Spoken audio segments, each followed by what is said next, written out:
하나님, 우리가 원하는 부모를 잘 만나지도 못하고 또 원하는 자녀들로 잘 세워가지도 못합니다. 그 부모에게 끼이고 또 그 자녀들에게 끼어서 그렇게 칼의 노래를 부르고 원망의 노래를 부르고 살아갑니다.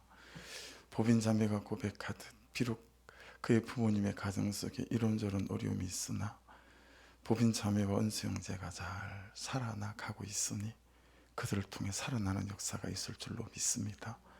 날마다 그 가정 속에 복중의 아이 속에 축복해 주시고, 아버지, 참으로 이 시대를 위한 하나님의 대안들이 되어져가는 두 사람, 이 가정, 또 복중의 아이들이 되도록 축복해 주시옵소서.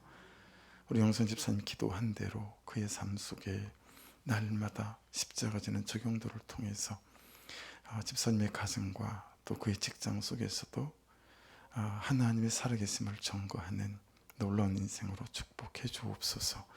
오늘도 말씀이 말씀되어지는 이 시간 되어질 줄로 믿습니다. 감사하며 예수님 이름으로 기도드렸습니다. 아멘.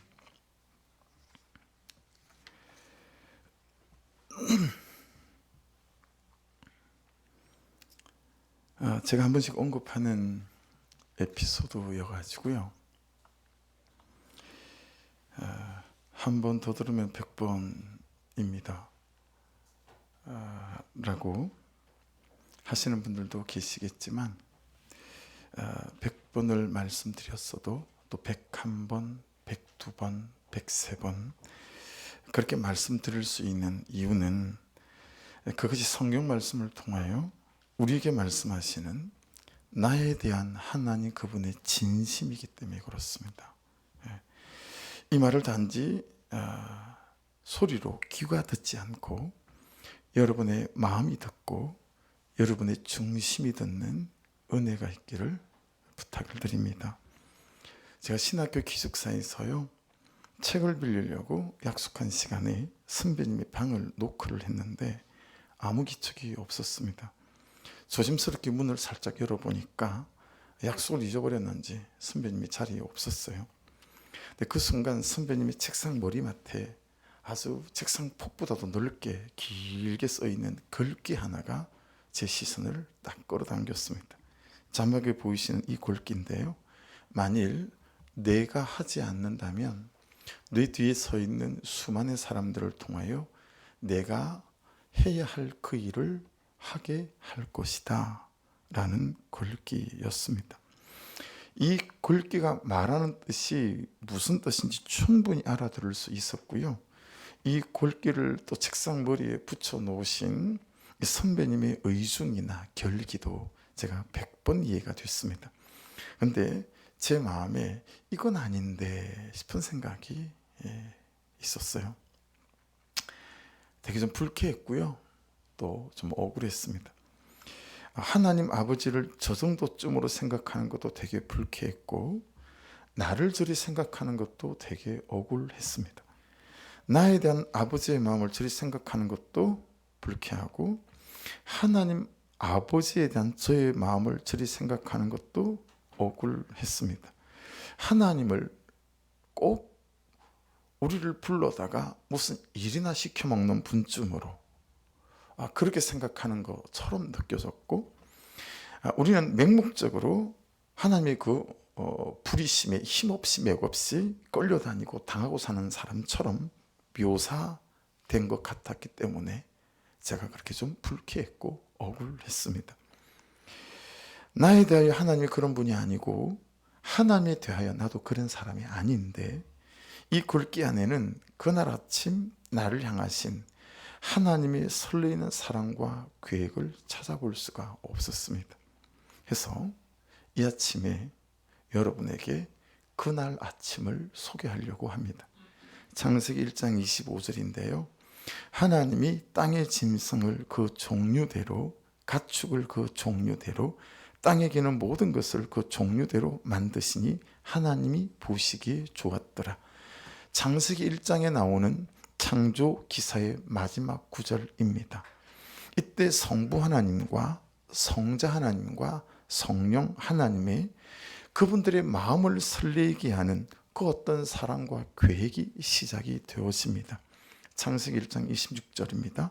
하나님이 이르시되 우리 형상을 따라 우리의 모양대로 우리가 사람을 만들고 그들로 바다의 물고기와 하늘의 새와 가축과 온 땅과 땅에 기는 모든 것을 다스리게 하자 하시고, 여러분 여기서 우리의 형상대로라고 말씀하시잖아요. 귀 익숙하시죠? 하도 제가 자주 말하니까 첼렘이라고 하는 단어입니다. 하나님께서 우리를 하나님 그분과 관계적 존재로 지었다라고 하는 것입니다. 이걸 가장 잘 알 수 있는 성경 말씀이 요한복음 10장 27절에 있습니다. 내 양은 내 음성을 들으며 나는 그들을 알며 그들은 나를 따르느니라. 잘 말씀을 보세요. 내 양은, 하나님의 양은 우리죠. 그래서 우리는 하나님의 음성을 듣는답니다. 나는 그들을 알고 하나님이 우리를 아신대요. 또한 그들은, 저와 여러분은 그래서 하나님을 따른다는 거죠. 하나님이 내 이름을 부르고 여러분의 이름을 부르시면 우리가 그 하나님께서 내 이름을 부르시는 걸 알 수 있고, 내가 아버지라고 말하면 아버지께서 또한 나를 아시고 나를 보신다라고 하는 것 아니겠어요?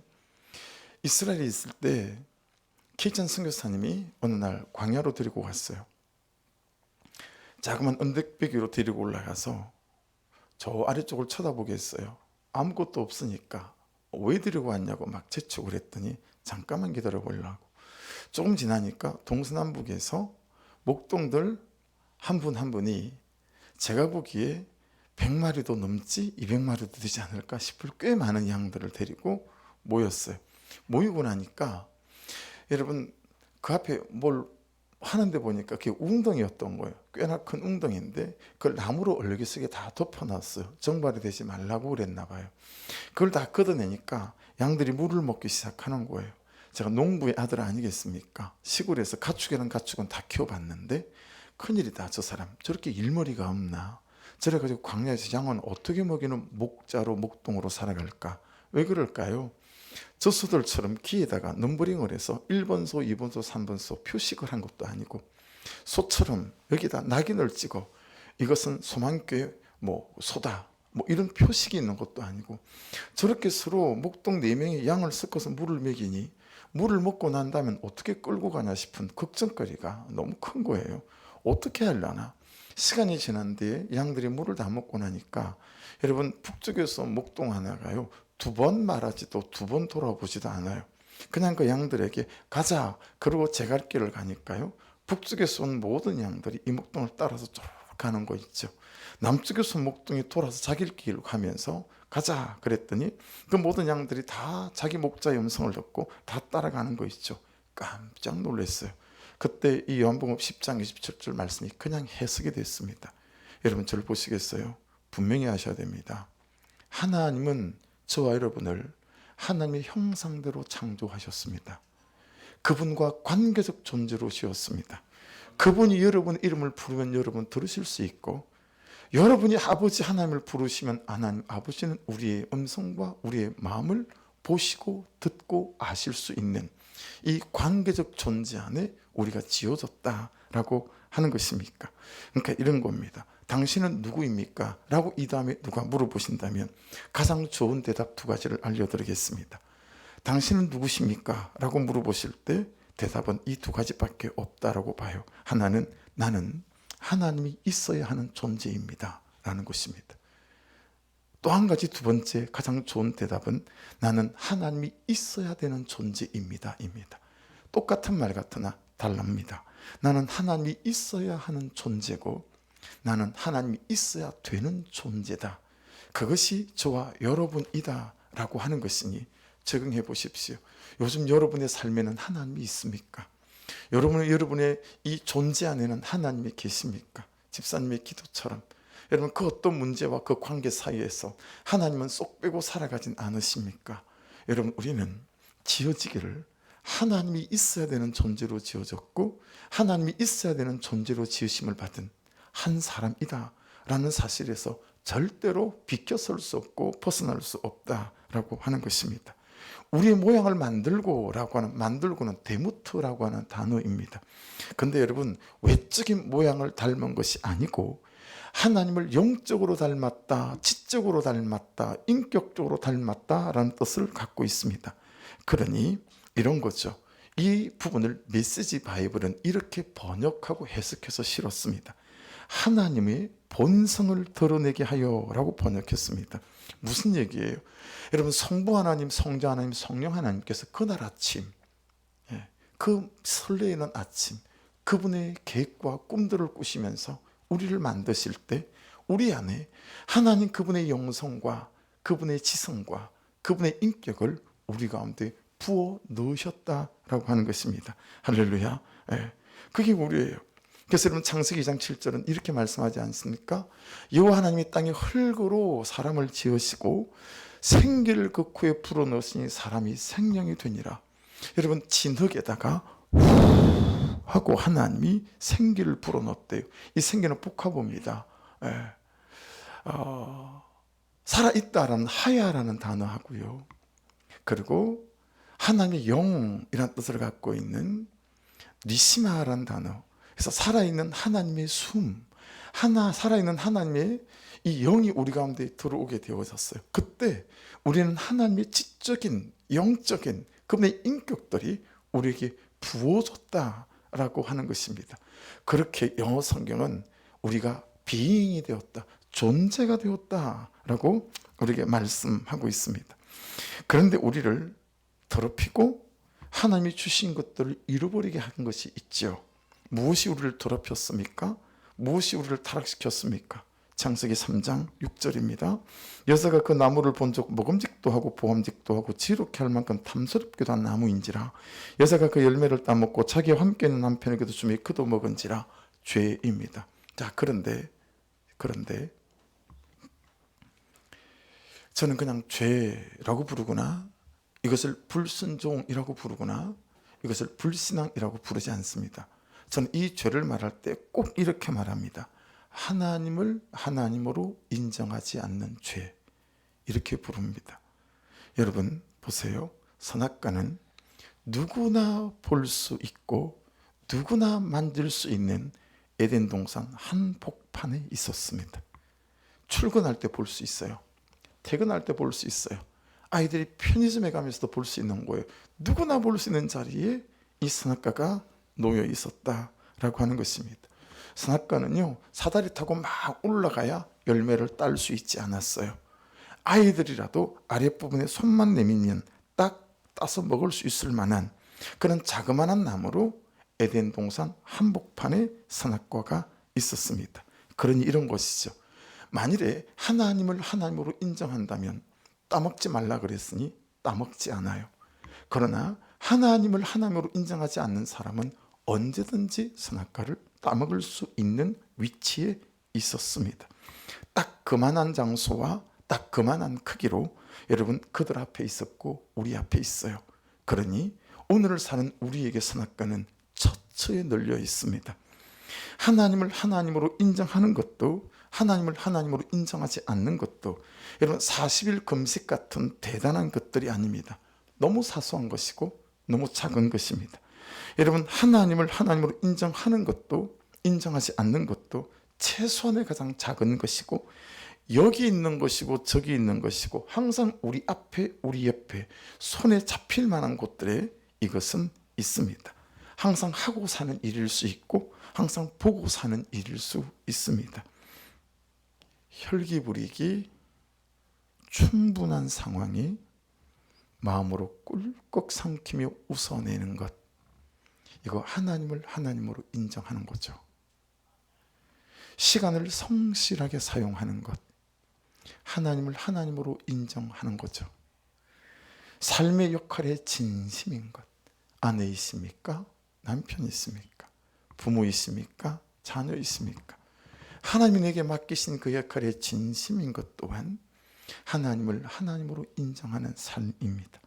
고기를 파는 사람은 정량의 고기를 팔아야 하고 회사에서 월급을 받는 사람은 분초를 아끼며 최선을 다하는 것, 이것 또한 하나님을 하나님으로 인정하는 삶이다 라고 말할 수 있습니다.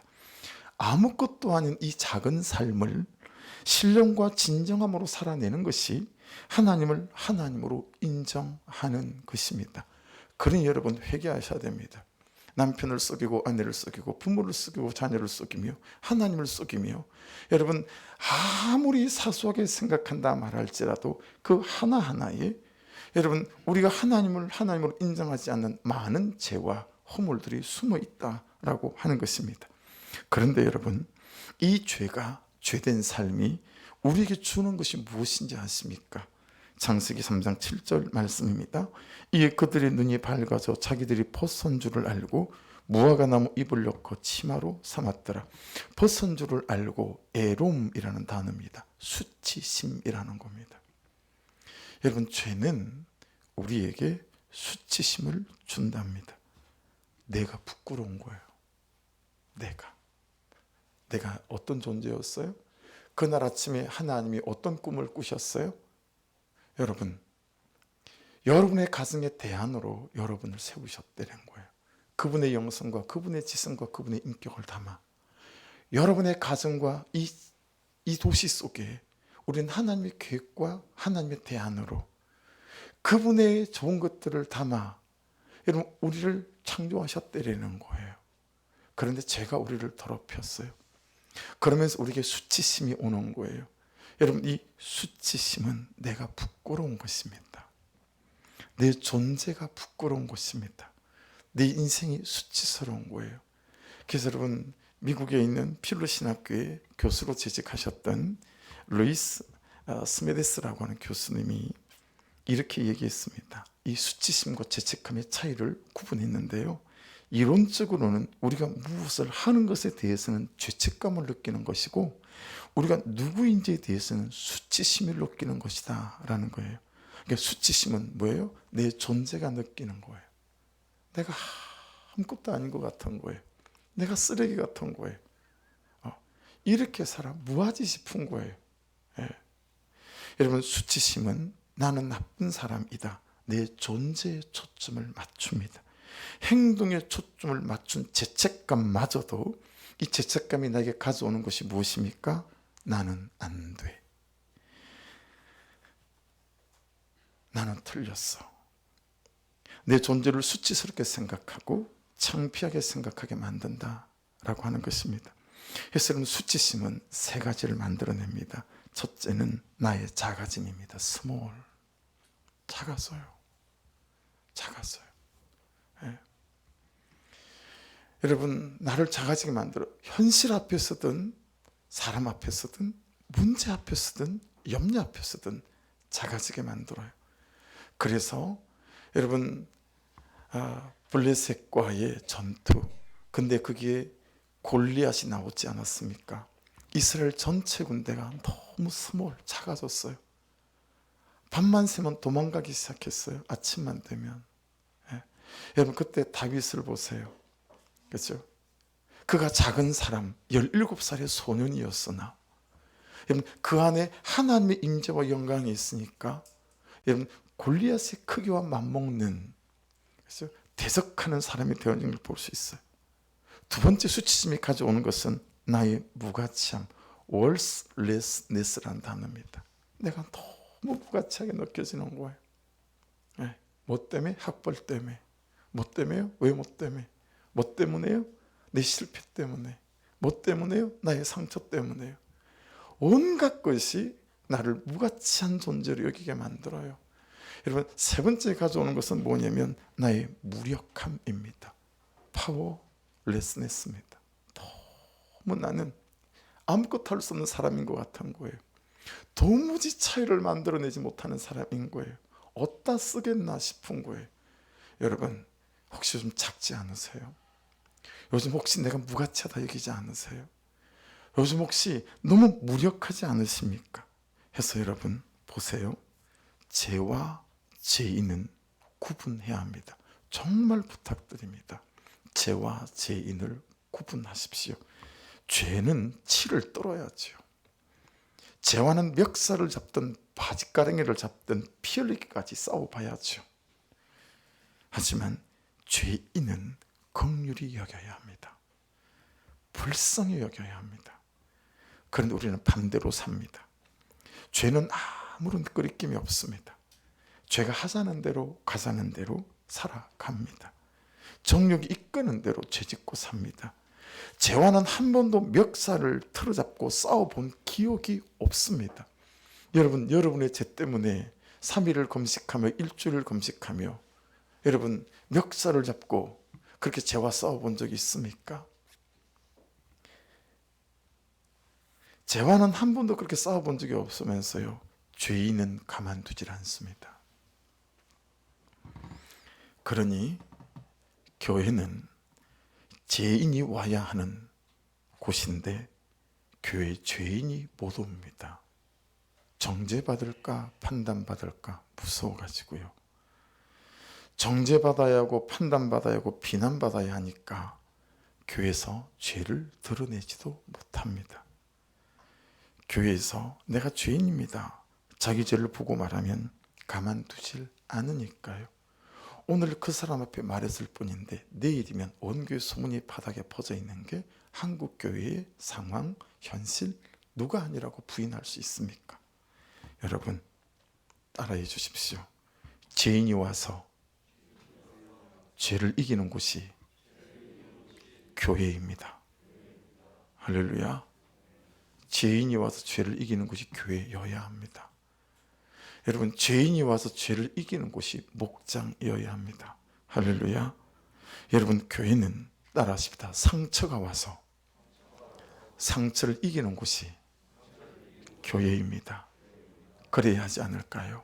슬픔이 오고 낙심이 오고 절망이 와서 그 슬픔을 이기고 낙심을 이기고 절망을 이기는 곳이 교회여야 하지 않겠습니까? 죄인이 와서 죄를 이기기까지 누군가는 같이 울어줘야 합니다. 누군가는 같이 품어줘야 합니다. 누군가는 그를 받아내야 됩니다. 누군가는 그와 같은 걸음을 걸어주어야 합니다. 그래야 죄인이 죄를 이기는 사람으로 세워지지 않겠습니까, 여러분? 그런데 죄인들이 갈 곳이 없습니다. 죄인들이 갈 곳이 없습니다. 여러분, 십자가에는 전제가 있습니다. 무슨 전제가 있습니까?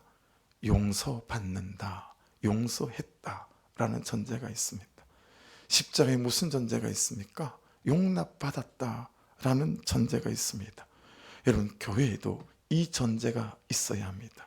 교회 가면 용서받는다. 할렐루야. 목장에 가면 용납받는다. 그래서 여러분, 죄의 고백 때문에 목장에 가고 싶어 미치겠고 교회 가고 싶어 미치게, 그런 교회고 목장이 되어야 되지 않겠습니까? 여러분, 목장에서 과도한 자랑과 과도한 응답받은 간증들은 지양해야 합니다. 왜냐하면 여러분, 그것들이 사람을 살릴 것 같죠? 아니요, 그러지 않습니다. 그러나 나의 죄를 고백하고 나의 악함을 고백하고 나의 눈물을 고백할 때 그 같은 죄인의 걸음에 서 있는 우리가 함께 부둥켜 안을 수 있기에 오히려 사람을 살리는 놀라운 역사가 나타나게 될 줄로 믿습니다. 제가 가끔 저를 향해 가사를 바꿔 부르는 찬송이 있습니다. 죄인들은 오시오, 어서 빨리 오시오, 주 안에 생명이 있네. 죄인들은 오시오, 지금 빨리 오시오, 주 안에 생명이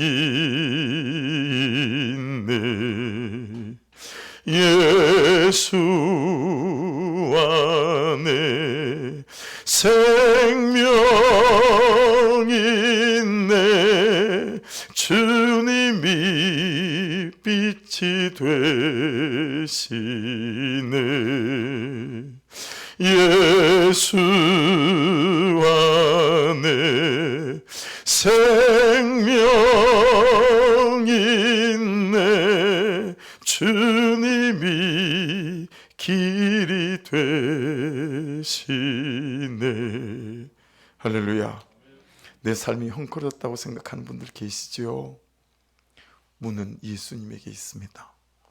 길도 예수님에게 있습니다. 방향도 예수님에게 있습니다. 대답도 예수님에게 있습니다. 할렐루야. 죄인들은 빨리 오려는 거예요. 여러분, 교회가 이렇게 세속적 가치관의 부자를 만들어내는 공장이 된 이유는 자기 죄를 못 보는 죄인이 의인처럼 살면서 죄인들을 수치스럽게 하기 때문입니다. 한번 따라해 보시겠습니까? 자기 죄를 못 보는 죄인이 의인처럼 살면서 죄인들을 수치스럽게 하기 때문이다. 우리가 살면 얼마나 잘 삽니까? 말씀대로. 우리가 의인이면 얼마나 의인입니까? 그렇지 않아요? 근데 이 죄인인 우리가, 자기 죄를 못 보는 우리가, 자기 죄를 인정하고 고백할 줄 모르는 우리가 의인처럼 또아리를 들고 앉아가지고요, 죄인들을 수치스럽게 여기는 것입니다. 그래서 여러분, 이 죄가 주는 수치심 때문에 아담과 하와가 한 것이 무엇입니까? 말씀을 보십시오. 무화과 나무 잎을 엮어 치마로 삼았더라 그랬습니다. 무화과 나무 잎을 엮어 치마로 삼았더라. 어떻게 한 거죠? 가린 것입니다. 다른 것으로. 그렇죠? 채우는 것입니다. 다른 것으로. 속이는 것입니다. 다른 것으로. 안 수치스러운 척 하는 것입니다. 존재적인 부끄러움, 존재적인 외로움, 존재적인 아픔을 다른 것으로 포장하고 가면을 쓰고 아파하는 것입니다. 이 끝자락에서 우리를 유혹하는 것들이 다 죄의 끈앞풀들 아니겠습니까? 평생을 여기에 쏟고 살아갑니다. 그러니 목장에서 꼭 나누십시오. 나의 존재적인 부끄러움, 나의 존재적인 외로움, 나의 존재적인 아픔이 있을 때 그 끝자락에서 나를 유혹하는 죄의 끈앞풀들은 무엇인가? 야, 너 이거 하면 돼 라고 말하는 거. 너 이걸로 채우면 돼. 야, 잠시 이걸로 도망가자 라고 하는 거. 이것들이 전부 다 우리를 죄로 끌고 가는 끈앞풀들이다 라는 사실들을 알 수 있습니다. 여러분, 나의 존재적인 아픔과 외로움이 시키는 것을 잘 봐야 합니다. 다시 한 번 더요. 나의 존재적인 외로움과 아픔이 시키는 것을 잘 봐야 합니다. 마태복음 14장 8절, 이거 어제 큐티 본문 아닙니까? 그가 제 어머니의 시킴을 듣고, 그는 샬롬입니다. 제 어머니는 헤로디아입니다. 그렇죠? 네.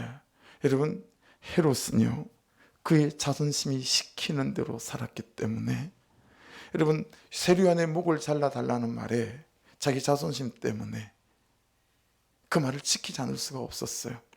헤로디아는 그의 복수심이 시키는 대로 살았고요. 살로메는요, 여러분하고 저하고 가장 가까울 수 있어요. 그의 어머니에게 사랑받기 원하는 애착, 집착이 시키는 대로 사는 거예요. 여러분의 자녀에 대한 사랑과 애착을 구분하십시오. 네. 여러분의 자녀에 대한 사랑과 집착을 구분하셔야 합니다. 여러분, 그 어머니에게 사랑받기 원하는 애착과 집착이 살로메는 엄마가 시키는 대로 사는 거예요. 그래서 세례요한의 목을 요구하는 것입니다. 그래서 여러분, 진짜 내 인생은, 여러분 진짜 내 인생은 말입니다, 내 죄가 보이는 데서부터 시작하는 거예요.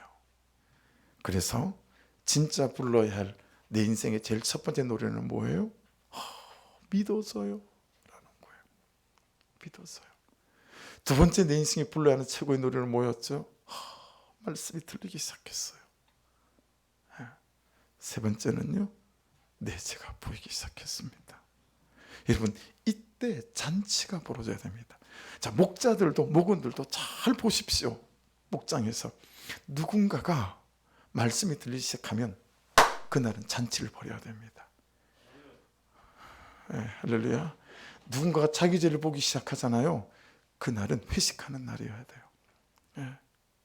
이게 여러분, 우리의 존재와 우리의 삶을 역전시키는 놀라운 선물 같은 거거든요. 그러니 여러분, 매년 돌아오는 그놈의 생일, 뭐 안 챙겨줬다고 아내들은 삐지고 그러잖아요. 그 매년 그 챙겨줬으면 어디다 쓰겠어요? 여러분, 진짜 챙겨야 되는 날은 달력에 내가 말씀이 들린 날, 내가 믿어진 날, 내 그제가 보인 날, 할렐루야. 그걸 기념하여 지킬 수 있기를 주의 이름으로 축복합니다. 참 아멘이 힘이 없다. 누구든 좋습니다. 믿어지고 말씀이 들리고 내 제가 보이면 010-9871-1240, 019-3778-3740, 010-2905-9707로 신고해 주십시오. 이분들이 엄청나게 잔치를 열어줄 겁니다. 제 전화번호는 쏙 뺐습니다. 돈이 드니까 제 전화번호 쏙 뺐습니다. 이 장로님 전화번호, 안수집사님 전화번호, 또 다른 분 전화번호 하나 더 넣었어요. 010-3949-2461 제 전화번호입니다. 온라인으로 설교 듣는 전국에 계신 여러분들이요, 제 전화번호를 제가 말씀드렸습니다. 믿어지고 말씀이 들리는 날, 그리고 내 제가 보이는 날 저에게 신고해 주십시오. 기꺼이 함께 기뻐하고 소문난 잔치를 열겠습니다. 누가 죄를 보기 시작했다고, 누구에게 말씀이 들리기 시작했다고, 누군가 믿어지기 시작했다고. 왜요? 이것이 17절에 말씀하는 오늘 나에게 일어난 구원이기 때문에 그렇습니다. 17절을 보십시다. 이스라엘과 이방인들에게서 내가 너를 구원하여 그들에게 보내요. 여러분, 너무 가려고 하지 않아도 괜찮아요. 무엇을 하려고 하지 않아도 괜찮아요.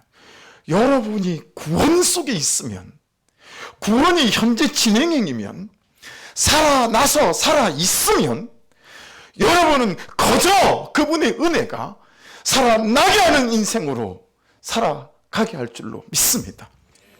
그냥 보내어집니다. 그냥 사라집니다. 그렇죠? 그러니 세 가지 사명을 말씀드리기 전에 내가 구원받는, 내가 구원 속에 있는 사건이 너무너무 중요한 거예요. 그래서 오늘 다시 그날 아침에 세 분의 하나님께서 설레이면서 꿈꾸었던 그 꿈, 그 하나님의 계획들. 그래서 여러분, 저는 가능하다면 우리 청년들 같은 경우에는 제 전화번호에 기대주라고 적혀 있는 사람들이 많아요.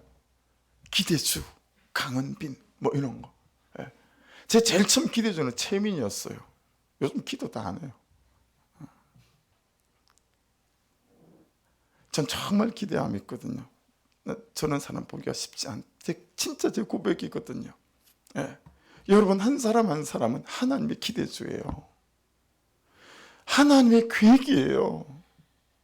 그렇죠? 그 뜻 안에 있는 거거든요. 여러분, 제가 좀 이렇게 맹숭맹숭한 것 같아도 마음은 그렇지 않답니다. 안 믿어주시는 것 같아서.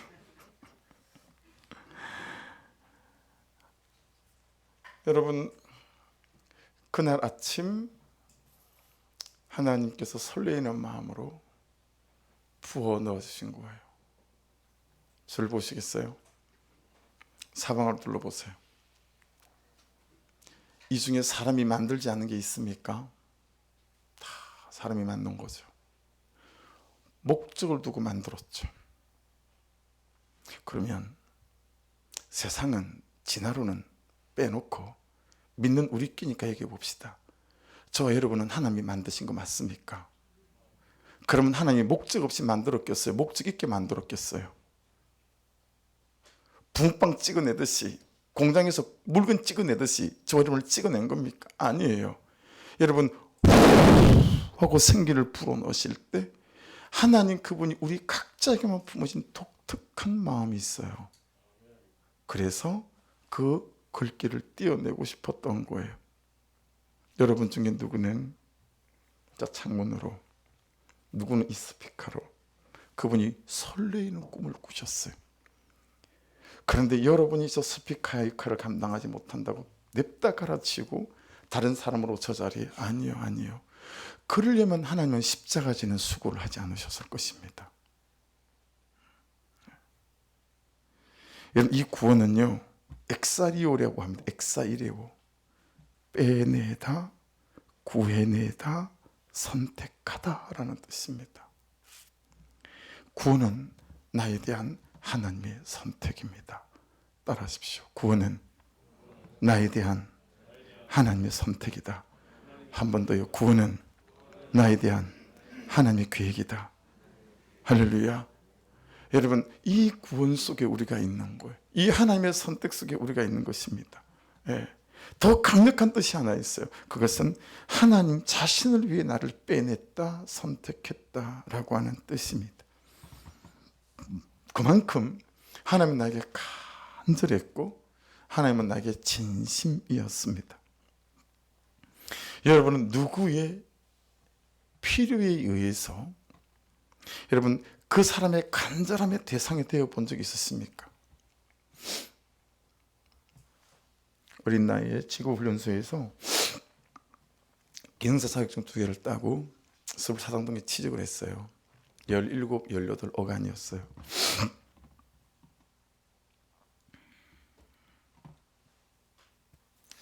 제가 여기서도 실패하면 물러설 곳이 없겠다 싶어서 열심히 살았습니다. 어느 날 전화가 한 통이 왔는데 이용길이라는 형한테 전화가 왔어요. 이 형은 왜 그랬는지 모르겠어요. 당국대를 졸업하고, 그 당시 당국대는 요쪽 서울에 있었잖아요. 당국대를 졸업하고 지구훈련소를 들어왔더라고요.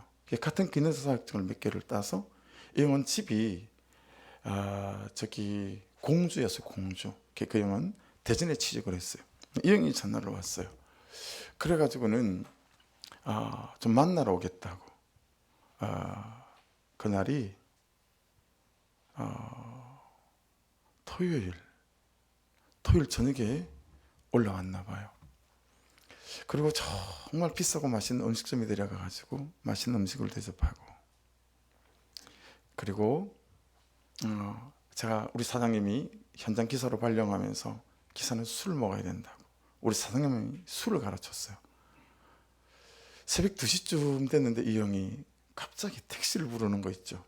그래서 택시를 타래요. 어디 가냐고 그랬더니 타래요. 탔더니 기사 아저씨한테 대전으로 갑시다 그러는 거 있죠. 그러면 새벽 2시에 택시를 타고 대전까지 가게 됐어요. 대전 좀 도착할 쯤 되니까 어느 주소로 가자고 갔더니 병원을 건축하고 있는 거예요. 병원을 건축하고 있는 현장인데 벌써 건물이 한 10여 층 올라간 것 같아요. 그리고 내리더니 지하로 데리고 들어가는데, 저는 여러분 5층짜리 다세대 빌라, 제가 현장 기사로 일하고 있었거든요. 근데 그 병원에 들어가니까요, 배관 사이즈가 다른 거 있죠. 요만한 거 만지는데 이런 것들이 그냥 거미줄같이 되어져 있는데, 같은 교통 일을 하니까 입이 쩍 벌어졌어요. 그 다음 빌딩 가는데, 그 다음에는 여러분 호텔 현장 4군데인가를 저를 데리고 다니는 거 있죠. 그러더니 저를 완전히 그냥 가슴이 들뜨게 만들어 놓고 3배, 네 지금 월급의 3배, 그리고 현장 기사의 숙소, 주마, 월요일부터 일로 와서 일하자. 할렐루야. 막 그래가지고 올라와가지고 주일 저녁에 사장님을 찾아갔어요. 신범수 사장님, 저 오늘부로 그만둘랍니다. 왜? 대전으로 가서 일하랍니다. 그래라. 잘 정리된 줄 알았어요. 그리고 이제 그 다음날 우리를 출근을 딱 했더니 사무실 분위기가 이상해요. 우리 사장님하고 같이 동업하는 사장님 2분하고 3분이 앉아가지고 저한테 오늘 아침에 민사소송을 걸기로 했다. 거기다 노동청에 저 데리러 온 이용길 형을 고발하기로 했다는 거예요. 부당하게 인력을 빼가는 거다 이러면서 고발하기로 했다는 거예요. 여러분, 나를 우습게 보지 마십시오. 나를 빼간다고 민사소송을 걸었던 사람이에요. 제가 그래 본 적 있어요? 근데 여러분, 참 저한테 닥친 정말 좋은 기회였는데, 그 3배의 임금과 그 좋은 자리, 제 실력과 저를 키울 수 있는 그것하고 이 사장님이 그렇게까지 나를 믿어준다라고 하는 그거, 조금은 굴절돼 보이지만 제가 그걸 맛봤었어요. 왜냐하면 저는 그 시간까지 단 한 번도 누구에게 그렇게 필요한 사람이 되어 본 적이 없었습니다. 그냥 그게 제게 큰 감격이었어요. 여러분, 하나님이 얼마나 여러분에게 간절했으면 십자가에 예수를 매달았겠어요. 그거 한 가지만으로도 여러분은 주눅드는 게 죄입니다. 비교당하는 게 죄입니다. 왜 아무 말 안 하십니까? 우리는 맨날 비교당하고 살잖아요. 주눅들어 살잖아요.